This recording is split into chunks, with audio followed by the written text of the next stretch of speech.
Hi, good evening, everyone. Thank you all for joining. I think most of us have joined today. Welcome to this webinar. Today, we'll be looking into technical analysis, specifically into trend analysis. The objective of today's webinar is to identify a few trading tools that can help you identify a trend or even a reversal in trend. Before we go ahead and start, let's just take the next 2 minutes. If you can quickly drop in a chat message. One is if you can hear me, or if I'm audible, and if you can hear me clearly, and if you can see the screen. Second is I would like to know the audience I'm speaking to. What level of technical analysis are you at? Are you a very beginner, or are you already an experienced technical analyst? So that way, I would be able to help you in terms of the webinar content.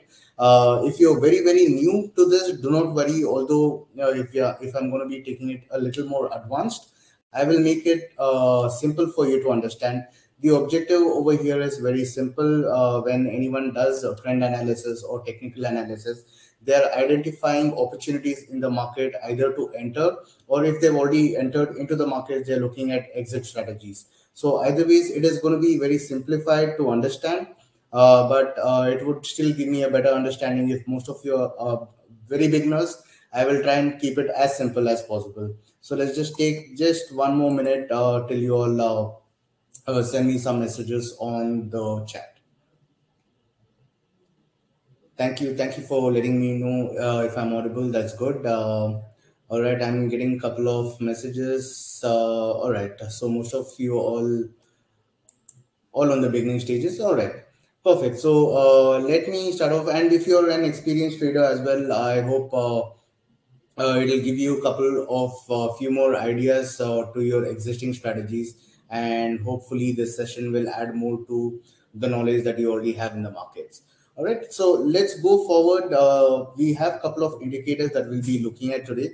Let's start with okay, before we move forward, if you like the webinar by the end of the session, please give us a review on Google. You can also leave in your comments in the chat box. That would be really appreciated. And if there is any suggestions, or if there is any specific topics that you want me to cover in the future, you can drop there as well. So let's look at what technical analysis very quickly. The difference between a technical analysis and a fundamental analysis. So technical analysis is nothing but analyzing price movement based on historical price data. For example, let's look at a stock like an Apple. Now, when you look at the stock, you can look at the fundamentals of the company. You know how good the company has been performing. You look at their financials, you look at their revenues, you look at their profits quarter on quarter, year on year, and you make a fundamental analysis: the products that they produce, the services that they do, and what is the future prospect and fundamentals of that specific company for you to take a decision to invest. But when it comes to technical analysis, you do the analysis of fundamentals in terms of where you're investing, but it's more towards the price action. So technical analysis usually people who do short-term traders, or people who try to take swing trades in the market, they do more of technical analysis because it has to do with short-term trends and short-term movement in the market, compared to a long-term investor who can still do a technical analysis, but then for him fundamental analysis will be more of help, and technical analysis will definitely give him a better edge in terms of which price to enter. Very simple again, technical analysis is based on price movement that has happened in the past, and looking at the psychological behavior of investors for that particular product. Technical analysis helps in identifying good opportunities either to exit or to enter. Just to make a note over here is, irrespective of whatever analysis or the indicators that you use, it is highly recommended that there is always a well calculated risk reward ratio that needs to go into place. Every analysis that you do, every strategies that you learn online, or what I'll be showing you today, it is always best to do a back test of these strategies, and also identify what are the drawdowns and what are the positives and the returns it can make for you. So that will always help you make a good judgment in whatever investment that you are planning to do. Let's move forward. If you all have any doubts as I'm going through, please drop in in the messages, so I'll try and answer as many as possible. I can see a couple of messages already coming in. I'll try and cover this a little more later on in the session. What I'll also be doing is I will do a couple of live sessions, so that if we find any opportunities while I'm showing you how it works on the platform, we'll go ahead and take it as well.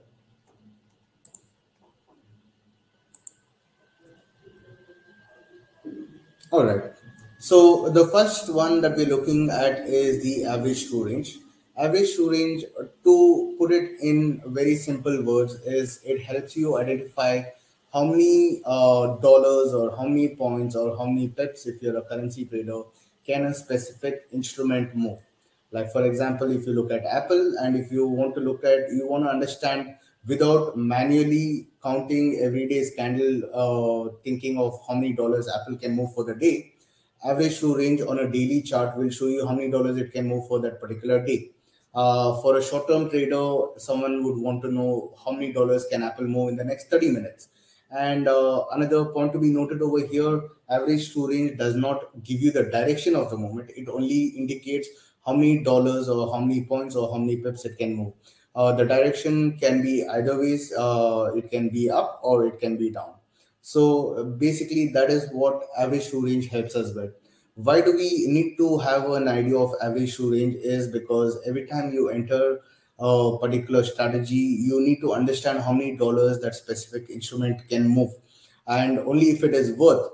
So let's say you find a stock which is a very slow moving stock, but you're trying to take advantage of the next 30 minutes move. Let's assume that the stock moves only $2 on an average every 30 minutes. Then it would be easier for you to take a call whether it's worth investing in that particular stock, probably versus another stock which moves maybe $15 every 30 minutes. So you would prefer something that could give you a little higher in terms of the momentum. But if you're a conservative trader, probably you would like to use a instrument that moves a little slower than a very volatile stock. If you take stocks like Amazon sometimes can move about $50-$60, but if you take a stock like Apple or Microsoft, can move maybe $1 or $2. So it completely comes down to what level of volatility you're comfortable with, and for you to identify what kind of volatility you can expect in a given instrument is by using ATR. Let's look up a couple of charts as to how an ATR looks on the platform. If you've not used this platform before, you can request for a demo platform and pretty much practice as much as you want on the demo. The prices are live, although the account is still demo.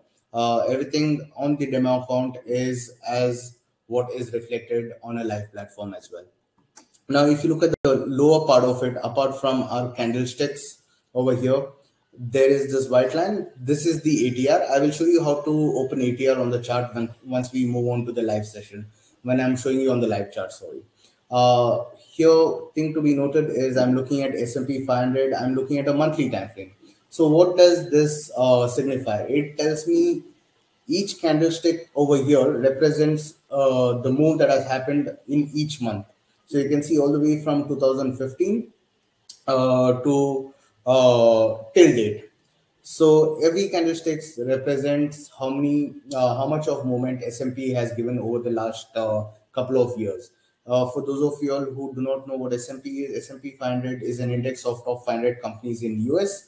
You can trade the index directly, and people who look at investing or who want to diversify in good stocks that is in US, you can pretty much invest directly into S&P and make your returns on S&P directly rather than trying to choose the top 500 stocks of US. Now let's look at the white line over here. White line indicates how many dollars, like I said, ATR tells you how many dollars, points, or pips it can move in a given time frame. Now on a monthly time frame, we see S&P 500 back in the days between 2015 to 2019, it used to move maximum between $100 to $150. So if you invested in S&P 500 on a monthly basis, the max returns you could see, or the max movement, or the max loss also, because it does not signal a direction. It tells you how many dollars it can move up or down. So the max it would have moved is about 100 to $120 compared to today. Today, the volatility has increased ever since the pandemic. We've seen the market rising up. There's a lot of liquidity in the market, and we see the prices going up higher. And the so is the number of the amount of dollars it moves in a month. Right now, it moves about $240 in a month. So now you can strategize if you are more of a medium term trader. You can strategize as to how much of money you want to invest in S&P 500. At the same time, you will understand how many dollars you might risk for every 1 unit of SPX bought. How many dollars would you be risking? At the same time, how many dollars you would look to make in the future. Moving ahead, let's look at the same ATR but on a weekly time frame for the same instrument S&P 500. We are looking at it from 2020 till date. You see the ATR on a weekly time frame moves about $120. So the weekly movement is about 120 compared to the monthly movement.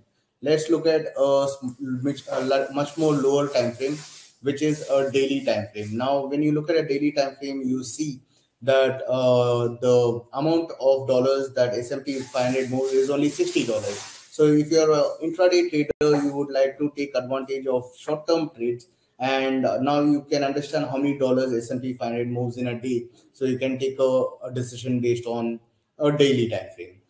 Any questions so far on ATR? Please do drop in the message. ATR, someone's asked what is ATR. ATR again is the average true range. If you just joined us, I would explain what ATR is again. Do you want me to do that? Okay, very simple again. ATR helps you identify how many dollars a particular instrument, like a stock, like a commodity, or a currency, can move in a given time frame. Right. So those were the examples that we saw. Let's move forward to the next indicator.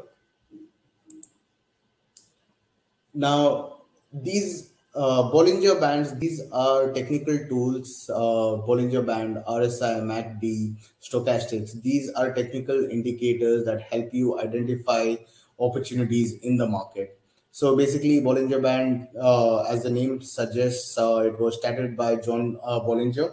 The idea for this was to identify overbought or oversold signals, to identify when a particular instrument can turn around.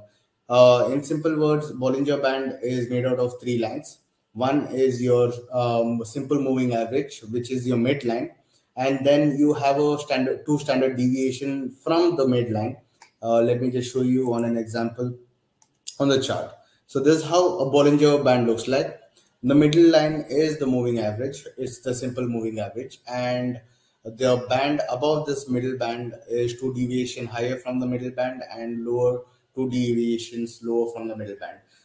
If you have look into statistics, deviations usually show the volatility in the market. The higher the volatility, the larger the band moves from the middle band. The lower the volatility, it gets squeezed into a smaller band. Let's look at another example over here. So let's look at an example where the Bollinger Bands are squeezed. Like I mentioned to you, higher the volatility. If you can look at this band pretty much extends drastically when this particular huge move comes into the market. Whereas when there was a flat market, when the price was in a small range, you see the band has contracted and it goes into a very narrow range. Now, this again is one of the trading strategy that you can look into the markets. Of course, you can. Right now, we are looking at a Nasdaq. Nasdaq 100 again is the top 100 stocks, tech stocks of US, and it has gone into a consolidation mode over here. So traders look at these opportunities to identify a breakout on the upside or the downside.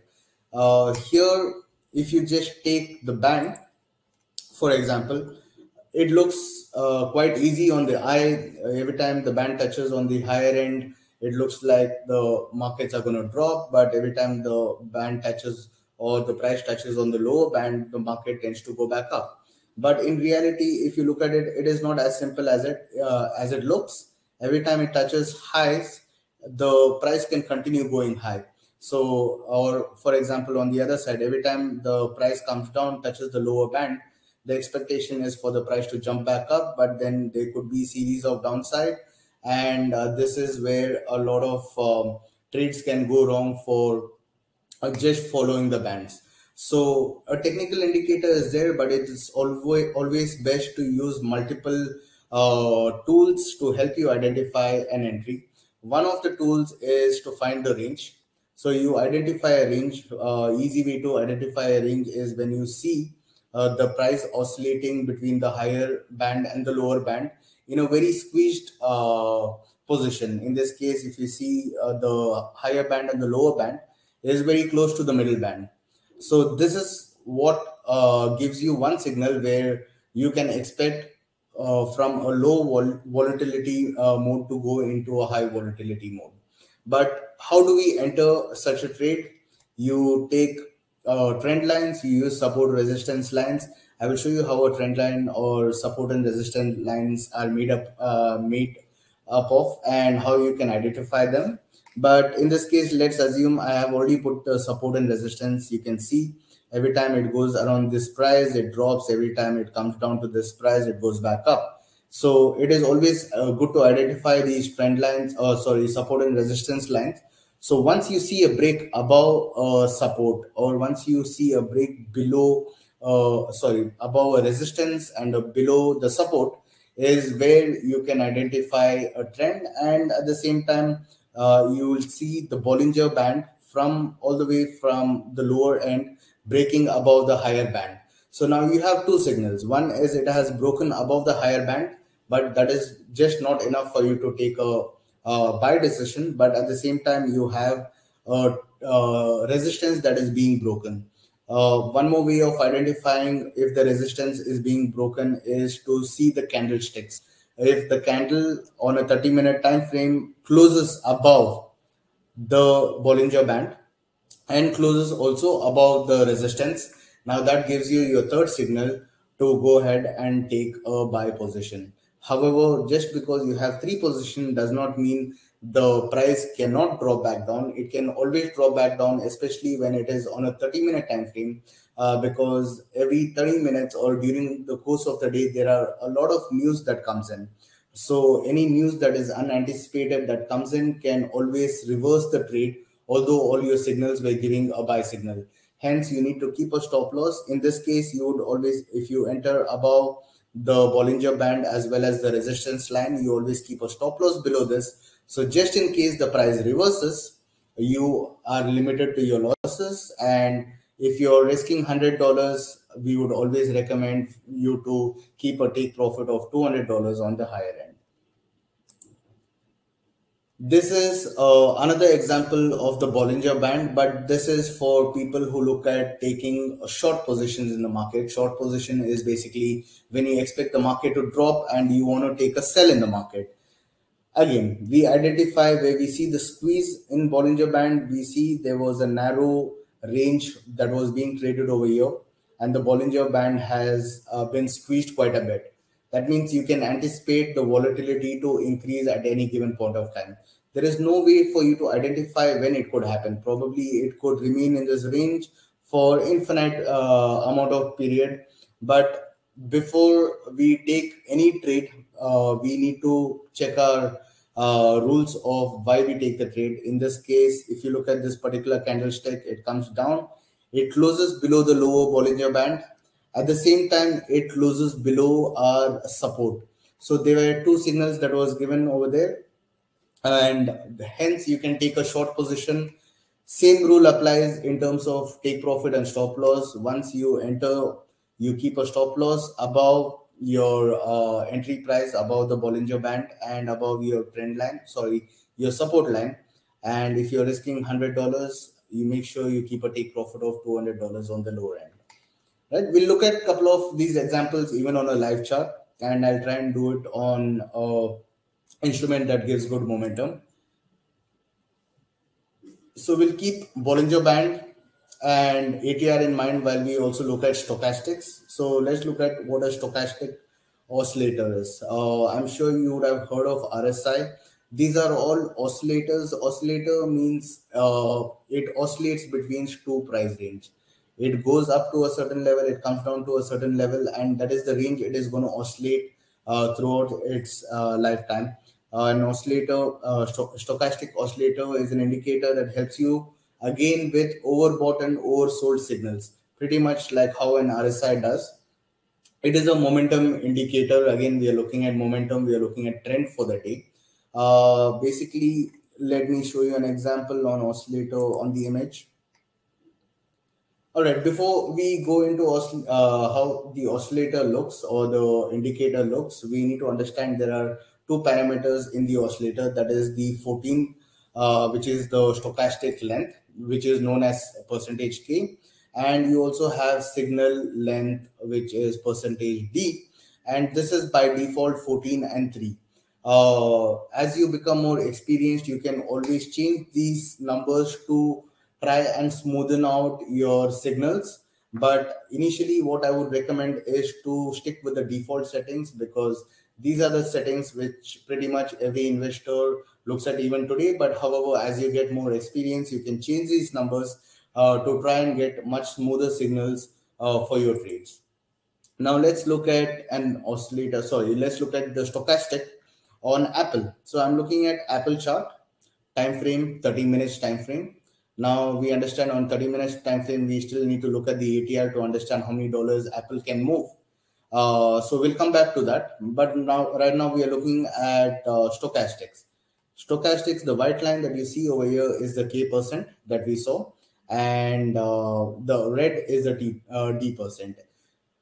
Over here, you find why when you look at an RSI in the next example over here, an RSI pretty much gives you overbought, oversold. Okay, let me just cover overbought and oversold. Since I mentioned to you, it is an oscillator.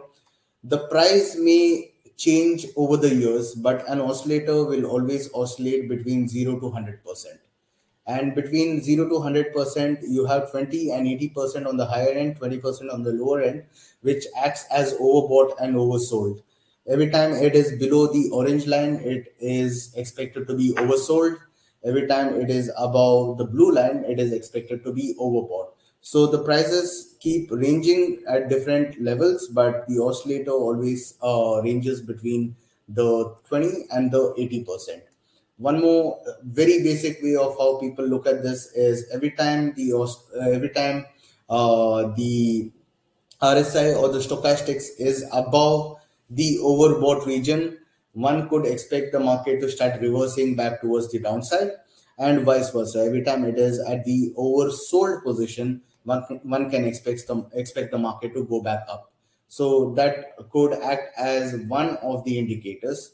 But to smoothen that out, like I told you, every indicator has its own unique features, but it is always best for you to add 2 to 3 signals to make sure before entering that everything is giving you a go ahead signal before you enter. For stochastics, like I told you, there is K percentage and D percentage. So there are two lines on stochastics, the white line and the red line. So these can be used as indicators. Every time the white line, which is a faster moving indicator, moves above the red line, that means the momentum has picked up towards that particular direction. In this case, you see the white line starts dropping below the red line. We eventually see the market dropping back down. So that could be used as one of the indicator. Now, the difference between RSI and stochastics, both pretty much serves the same purpose. It shows us the overbought. If you look at the same trade, both are above the blue line, and over here at the lower, both are below the orange line. Both show overbought, oversold. The best part about stochastics is it gives you an additional indicator with the faster moving line over here, which is the white line, the K percent over the D percent. So you get an additional indication in terms of if the momentum is changing, because now you're going against the trend. So there are two ways traders look to trade. One is go with the trend, and those are there are other traders who look to take a trade against the trend, where they feel the trend is getting over and the market can start going on the opposite direction.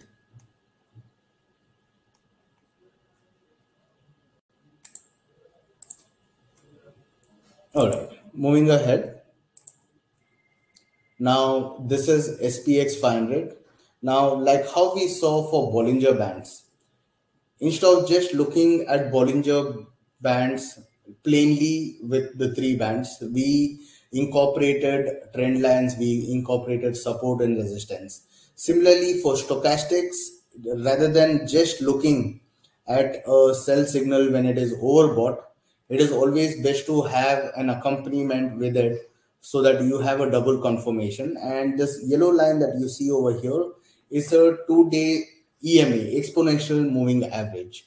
So a 200-day exponential moving average, because the time frame suggests it's 200-day. In this you are not looking at a daily time frame, so it's not 200 days. It is 200 period of 30 minutes back in history. It gives you the moving average. As long as the price is below the 200-day moving average, we understand the market is on a downward trend, or the market is weak and it has the potential to go down more rather than going up.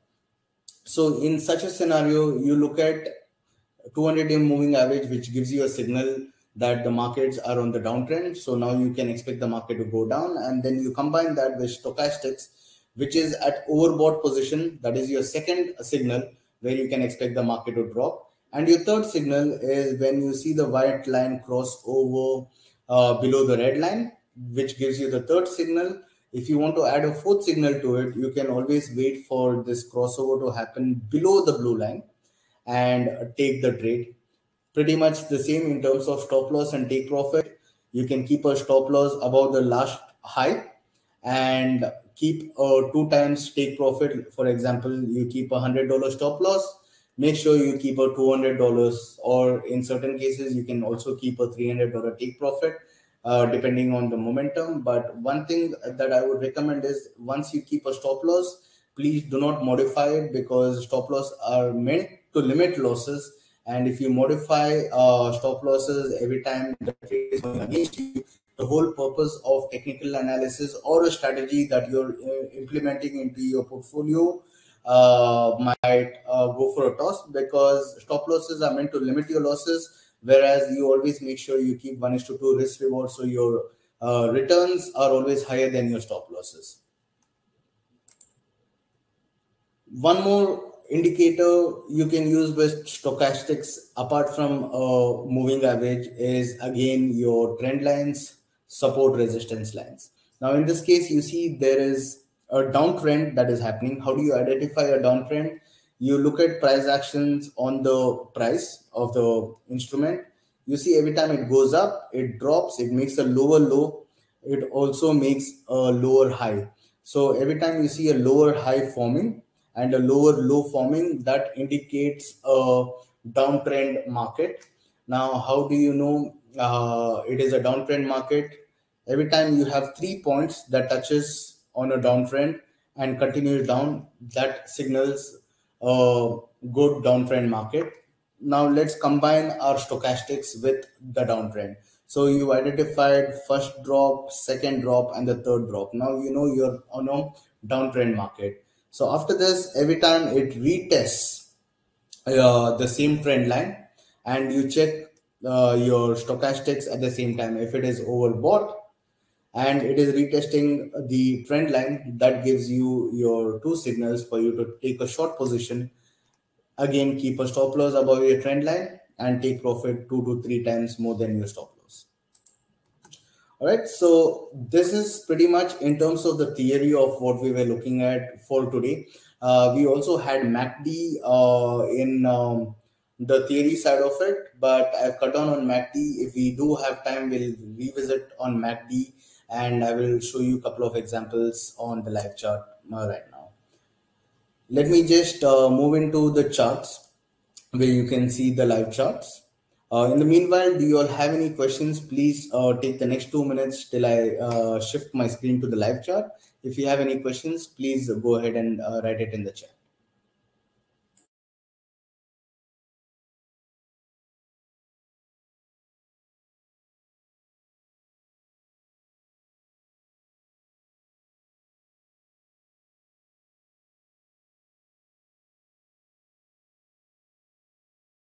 far, I'm guessing most of you all have understood the concept of using these indicators. Now let's look at how it looks on a live platform. If there is any specific instrument, if there is any specific product that you want me to show these indicators on, please go ahead and write it in the chat. I'll be happy to show you on those charts as well. For now, I'm going to go ahead with S&P 500. Let me just close all of this. Perfect. So this is S&P 500.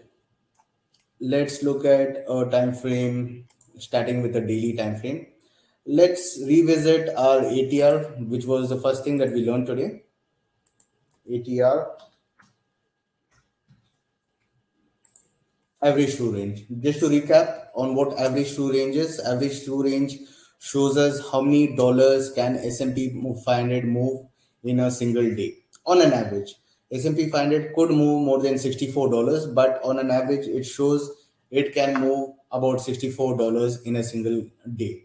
Now, I will add to this the Bollinger Bands. Right now, I'll just zoom this in. Okay, now you all can see the Bollinger Band more clearly. Right, we've learned every time the Bollinger Band is narrow, that means there is low volatility period that is running, and every time the Bollinger Band widens, in this case it is quite wide compared to what it was over here, because here if you notice the market was quite flat from this range to this range, but then there was a sudden drop, so that increased the volatility. So the more the volatility increases, the more the band expands. Same chart on a 30-minute time frame. Let's look at, okay, today on a 30-minute time frame, we have a very good indication in terms of what we just saw in an example. We see the band from high volatility has gone into a very narrow range. If you already have a demo, I would recommend that you can use the demo to take a trade on your demo. Let's look at how we'll use what we learned on Bollinger Bands today to take a trade decision. We'll come back to ATR. Now I understand on a 30-minute time frame, SPX can move roughly around $8. Okay, we'll keep that in mind. It'll help us in determining stop losses and take profit. Second thing that we are going to look at is the range. Now we are not looking at a trend. We are looking at more of a sideways market. So whenever you see a market dropping consistently, that's where a trend appears. Wherever you see the market going on a sideways range, that is where you see a support and resistance on a sideways market. In your draw tools, you have support and resistance line over here. I'm just going to draw that roughly over here, and I will tell you why I'm choosing these points and not lower or not higher. So remember the point that I gave you for trend line. Every trend line or a support or a resistance line becomes a trend line or a support or resistance line when there are at least 3 to 4 candlesticks that connect to each other. So in this case, if I look at pretty much from here, I can see the first time the price came down, it jumped up, it came back again, jumped back up, came down again, jumped back up, came back down again, jumped back up. So now I have at least 4 to 5 confirmation that this is a good support. Okay, that is one. Vice versa on the upside, you see there are a lot of resistance at this price. So that's why it's known as resistance. The price is not able to break above this. So this becomes a pretty good resistance line for me. Let me just try and get rid of the grid.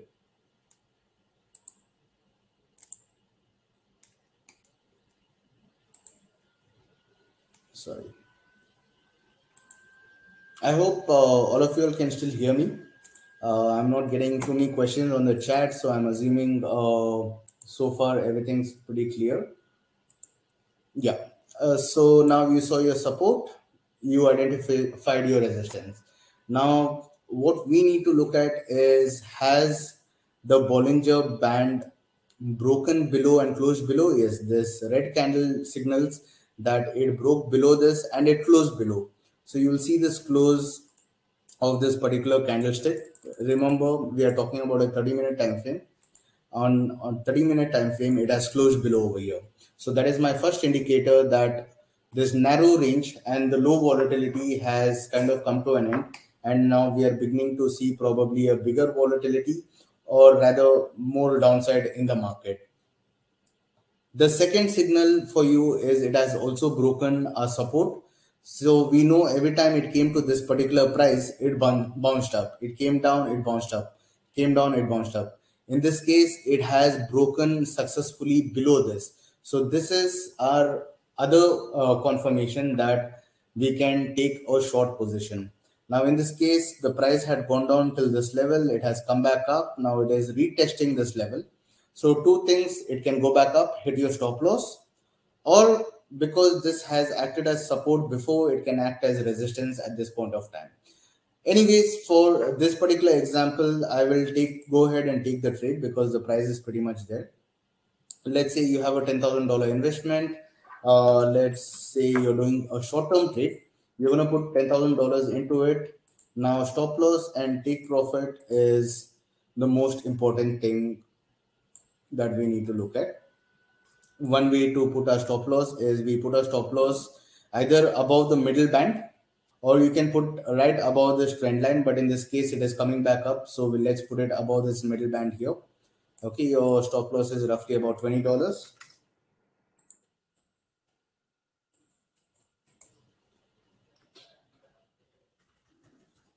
20.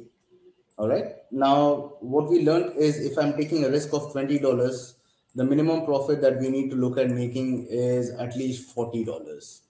Right, let's put 40. Okay, so we are risking $20 to make $40. Our confirmation is this particular candle broke below the Bollinger Band, broke below our support, and hence we're going to be taking this trade. I'm going to place the trade. Okay, so we got this trade. We've got a better price at this point of time. Ideally, a trade would have gotten executed right a little more lower, but let's just look at this trade performance a little later on. The trade is open. You can go to your positions. You'll see we have taken this trade. We have taken $10,000 worth of trade with a stop loss of $20 and a take profit of $40. Okay, so that's Bollinger Bands in terms of taking a trade. Any questions on Bollinger Bands? Okay, perfect.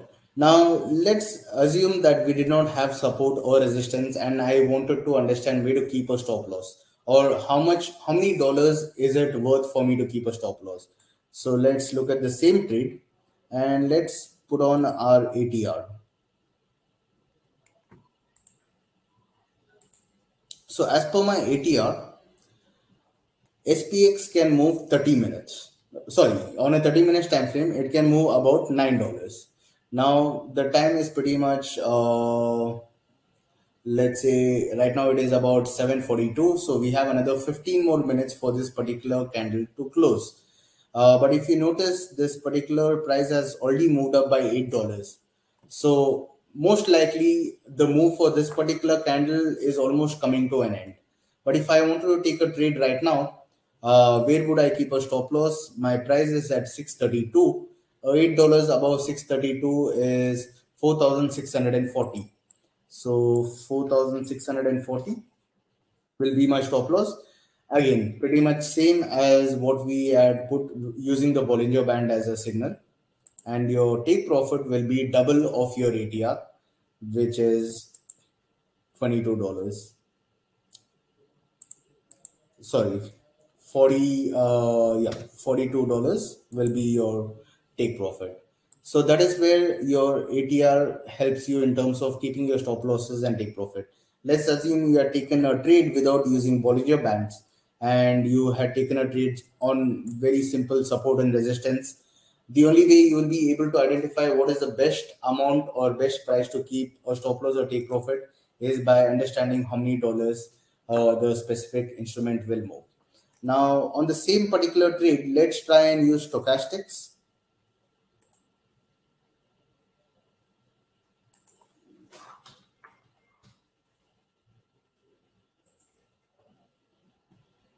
Okay.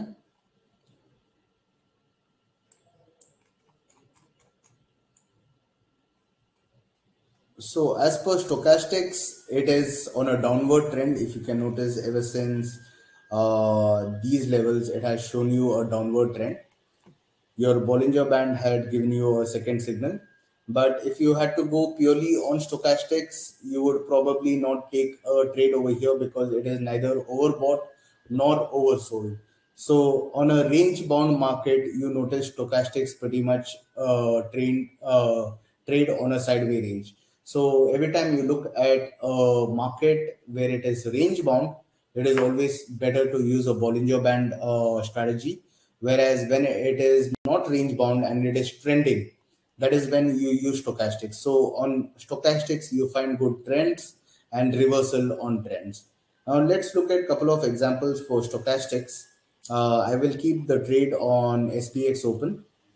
Let's come back to this later. Let's look at another instrument. Any specific instrument that you all want to look at to use these indicators, please do let me know on the chat. I'll just keep this aside. Let's open Apple.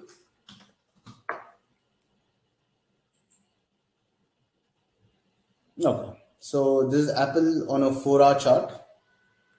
You see Apple is trending on the upside. So you can use either the trend line. Let's look at an example with the 200-day moving average on a smaller time frame. Smaller time frame on Apple is basically uh, stochastics over here has shown a crossover. It is giving you a buy signal.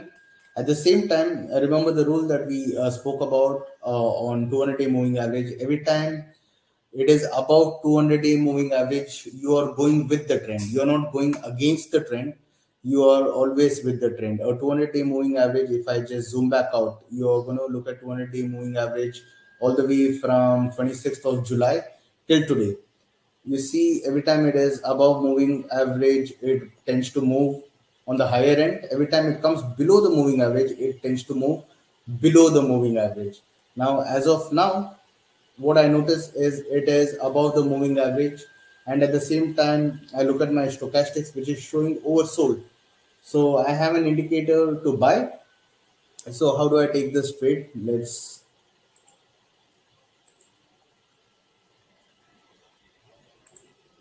trade from chart. Okay. So let's do the same exercise again. You invest $10,000. Now you're gonna buy on a 30-minute time frame. Your stochastics has given you a buy signal. The white line has crossed over, plus it has moved above the oversold region. So that is another indication that the markets could move up further. You always keep a stop loss into conditions. If it is closer to the 200-day moving average, you can keep a stop loss below the 200-day moving average.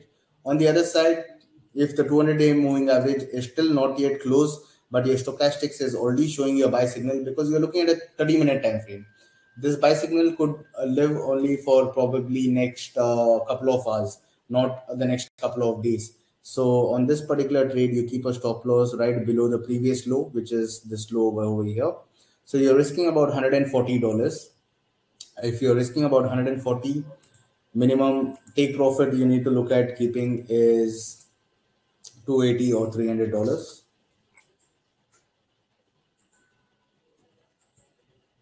$300. So this is the trade. I'm going to go ahead and take this trade, right? So now you understand that you got a signal from sorry, or not RSI, stochastics. Stochastics has given you a buy, but you double confirm the trend and making sure you're going with the trend. You would not want to be on the wrong side of Apple, especially Apple being so strong. You would always want to go with the trend. So it gives you a double signal when you see it above your 200-day moving average.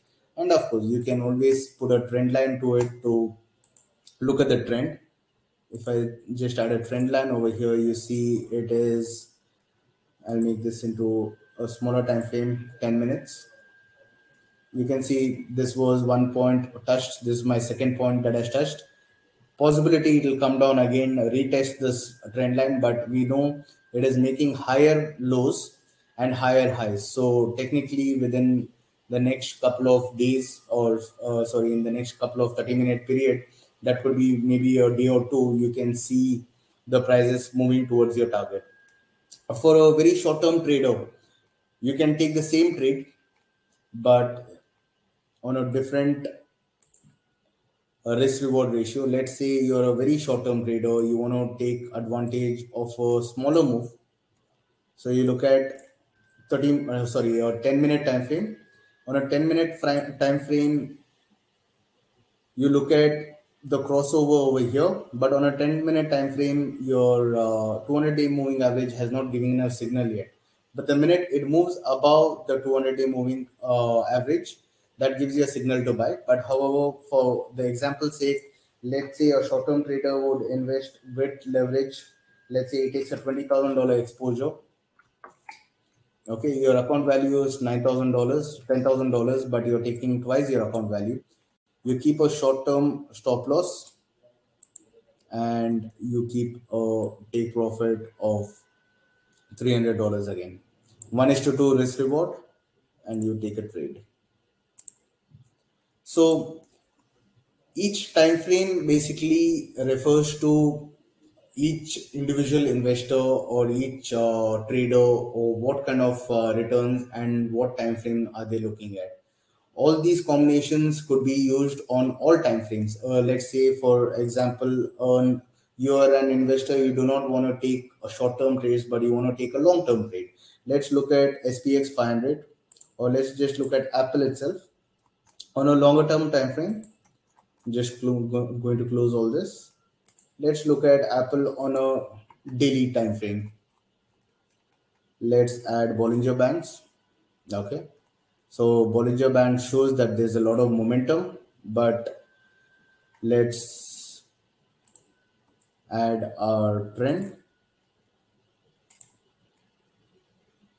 Okay, so this also shows, although the Bollinger Bands has a good momentum over here, it shows that the volatility is still high. So the volatility could bring Apple much more lower on a daily time frame. I'm talking about on a longer time frame, not on the shorter time frame where we took this particular trade. Now, if it comes down to this trend line and you have your Bollinger support, you can take a buy over there. Even better would be on sideway market. This was a sideway market. If you look at this, this was a sideway market over here. How do we identify a sideway market? Every time we see a squeeze in the Bollinger Band.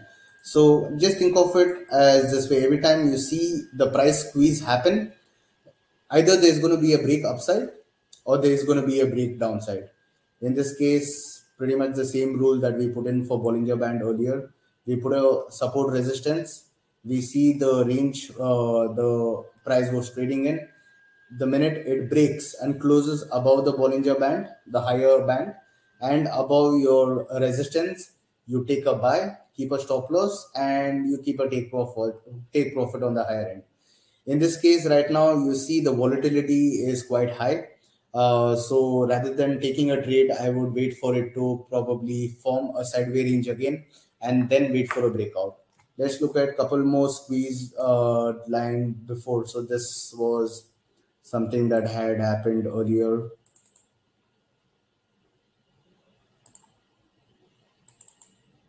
So let's look at this particular trade. Yeah. So pretty much the same. It had resistance, it broke above, closed above. You would have taken a buy here. This would have hit a stop loss. It reversed again. You took a buy after this. Then in this case, it gave you a profit. But what we are looking at it is the squeeze range, so that every time it squeezes, you can anticipate a big upside move or a downside move. It's not always necessarily an upside move, but it's always best to be with the trend, especially with a stock like Apple. Any other question? Okay, you'll want to see on gold. Let me put gold. Just going to close all of this. Is there a specific time frame do you want to look for gold? What matters most of the time is your time frame matters a lot. Now, right now, I'm looking at gold on a 30-minute time frame. I see, or even if I look at a 4-hour time frame, I see gold pretty much trading in this range. So the minute I look at a range, I know the best indicator I can look at right now is Bollinger Band. Okay, so Bollinger Band has been squeezed. You see, this was a big divergence here, but then on a narrow market, it is quite squeezed over here. Let's draw our support resistance. Again, point to be noted, support resistance need to touch at least 2 to 3 points minimum. So here I have 1, 2, 3, 4. Okay, I can also choose the lowest point. In this case, I'm more cautious. So if only this breaks, then I take a sell. If it does not, I can expect it to go back up, but I would not take a buy as well. The idea is for us to wait for the signals to give us a better signal. In this case, I will not buy nor take a sell. Let's look at resistance, which is pretty much this area. Gold, if it breaks below 1760, let's say I'm looking at a 4-hour chart, or let's make this a 30-minute chart. 30 minutes always gives you more entries and exit. Okay, so now this is my 30-minute chart. Let's say either this 30-minute candlesticks or the future 30-minute candlestick closes below 1764 or closes below 1760. That is where I'm going to take a sell on gold. We cannot take this sell because it has not confirmed my signal yet. But for those of you who would want to know how the trade would look, I will show you how to place a limit order. Let's say we invest $20,000. We are going to be taking a limit order. So a limit order basically is, sorry, in this case, stop entry order is basically only if the price moves below this is where you're going to take the trade. I'll zoom this in so it's more easier to see. Okay, a trade will be taken at 1760. I'm not taking a trade right now because we have not got the signal for the trade. However, I can always set up the stop loss and take profit. Now, in this case, I will keep a stop loss above my Bollinger Band. 3 places I can keep a stop loss: right above the support that has been broken, or above my middle Bollinger Band. So that's about $10 higher from here. So that means I will take profit will be about $20 lower. So 1770 is the stop loss, and about $20 lower or $18 lower will be my take profit for this particular trade. I will place the order. Now, if you notice, everything is indicating it is going to go down, but we are not taking this particular trade until and unless we have all the confirmations. The Bollinger Band on the lower end is broken, yes, but has the price closed below that? No. So that does not give me a signal to sell. Second is, let's say this price closes below the Bollinger Band. Has it closed below my support? No. Again, that will not give me a level to sell. But let's say, assuming in the next couple of 30 minutes or couple of hours, it closes below both of these, then my order is already ready for me to take the trade. And once the trade has been taken, I have my stop loss and take profit in place. I'll just make this 4 hours again. Right. Let me close my Bollinger Bands and support resistance. Yeah. So once now we identified the signal, once I've kept a take profit, my entry order, stop loss, we do not modify this until and unless you see any specific news that could turn the markets back up. Most likely, if this breaks, it will continue going down. In less scenario like today, we have a Federal FOMC meeting that is happening at 11 o'clock, and at 11:30, Jerome Powell will be speaking. He's going to be speaking about interest rate decisions. So if the market, if he's going to be hawkish or if he's more towards raising interest rates aggressively, that is good for dollar, bad for gold. So in that kind of a setup, you could see the gold price dropping sharply based on that particular news. But however, while he's speaking, that is at 11:30, he might make couple of statements which could give mixed signals in the market. So those are the times where the prices can come down and it could immediately reverse back, and hence a stop loss is always required. So I hope this session on using stochastics, Bollinger Band, and using RTR will help you identify good opportunities in the market. These are very basic strategies. What I would recommend is that you practice these strategies and get in touch with one of our consultant to understand more about each of these products. And it is always best to backtest these instruments and see how consistently it has been given returns, and what is the risk reward, what kind of drawdowns could you expect from these kind of strategies, and what kind of rewards, what is the hit ratio of each of these strategies. Remember, every technical indicator is always better to be accompanied with one or two other indicators for you to always have those double confirmations before you jump into any trades, especially when you look at indicators like uh, let's say RSI or even stochastics. It is always easy to look at overbought and oversold scenarios and take a trade, but there are chances where it can be overbought, and in this example you see it is at overbought region here, but the price did not drop back down, it continued going up. So in this case it has misled an investor into taking a sell purely based on overbought position, or vice versa. If you look at a downward market, in this case the market dropped and it was oversold right at the beginning of the drop. So if you had to take a buy only because it was oversold, you would have made a big loss because it continued going down. So it is always best to combine two three indicators before you make any investment decision. Just to wrap this up, let's just look at what our current positions are making. So Apple, we had taken two trades, both are currently in the negative side of the trade. We had taken S&P 500 based on stochastics.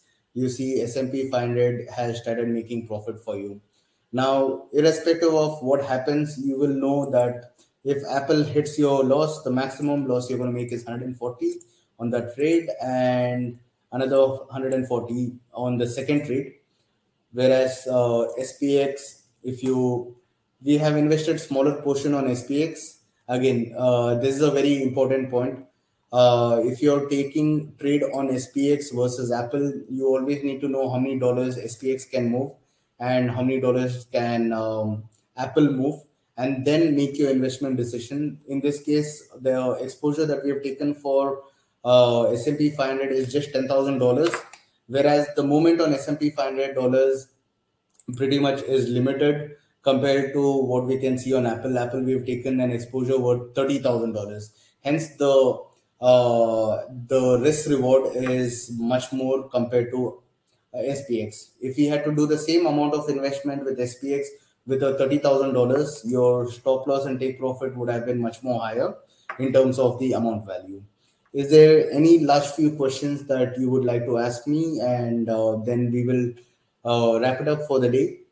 And please do leave in your comments in terms of the session, if you would like to have more sessions, if there was any specific area that you want me to emphasize in the next session, or emphasize on more in the next session. Please do leave your feedback, and I would be most happy to elaborate more on these specific technical indicators. If not, thank you all for joining today. Please drop in your comment, leave your feedback for me, and this will help me bring more better webinars and more topics to you in the future. Thank you again for joining, and hope to see you all soon, and see you all in the next session next year. God bless.